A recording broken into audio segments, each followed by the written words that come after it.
48ព្រះអនុញ្ញាតឲ្យមនុស្សធ្វើអ្វីដែលខ្លួនចង់បានប្រសិនបើពួកគេទទូចសុំនៅក្នុងគម្ពីរដំណឹងល្អ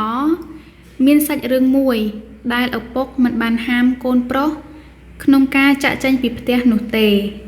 ក្រោយមកកូនប្រុសដឹងខ្លួនខុសក៏ត្រឡប់មកផ្ទះវិញ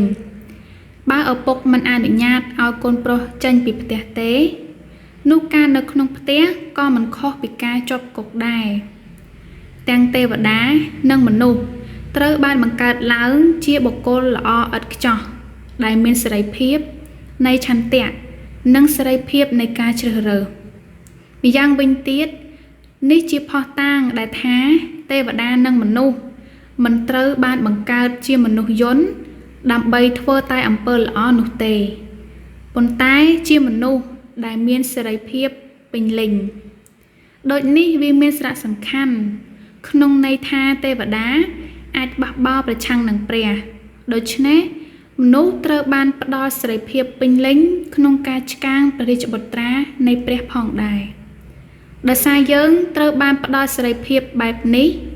នោះយើងក៏ត្រូវមានទំនួលខុសត្រូវចំពោះសេរីភាពនោះផងដែរយើងមិនត្រូវភ្លេចទេថាមានការទទួលខុសត្រូវក៏មានការវិនិច្ឆ័យដែរ1អាដាមនិងអេវ៉ាបានស្ដាប់តាមសាតាំងនៅក្នុងសួនច្បារអេដែន2ក្រោយមកក្នុងសម័យចៅវាយមនុស្សបានគោរពរូបព្រះហើយគិតថាជាព្រះពិត3ក្រោយមកមនុស្សបានបោះបង់ចោលព្រះហើយសុំឲ្យមនុស្សធ្វើជាស្ដេច4បន្ទាប់ពីមនុស្សត្រូវបានទទួលការបញ្ឆោតរួចពួកគេនឹងត្រឡប់ទៅរកព្រះយេស៊ូវនៅពេលទ្រង់យាងមកជាលើកទី2ដោយឃើញខាងលើពេលយើងអធិដ្ឋានខុស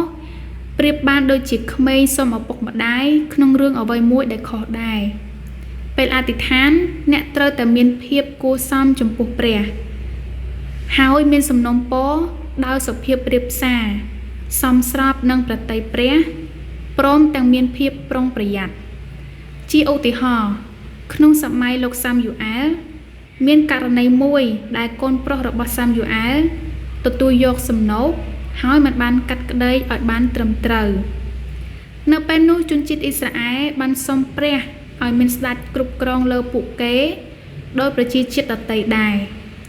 នៅពេលនោះសាមយូអែលមិនយល់ស្របហើយព្រះក៏តូចចិត្តប៉ុន្តែនៅទីបំផុតព្រះបានយល់ព្រមតាមសំណើរបស់ប្រជាជនហើយបានតែងតាំងសូលជាស្ដេចនេះមានន័យថាព្រះជាម្ចាស់ជាស្ដេចរបស់ជនជាតិអ៊ីស្រាអែលប៉ុន្តែពួកគេមិនចង់ឲ្យព្រះគ្រប់គ្រងលើពួកគេឡើយហើយចង់តែងតាំងមនុស្សជាស្ដេចដោយប្រទេសដទៃក្នុងពិភពលោកនៅពេលនោះព្រះបានស្ដាប់មនុស្សពីព្រោះពួកគេបានទាមទារយ៉ាងខ្លាំងប៉ុន្តែ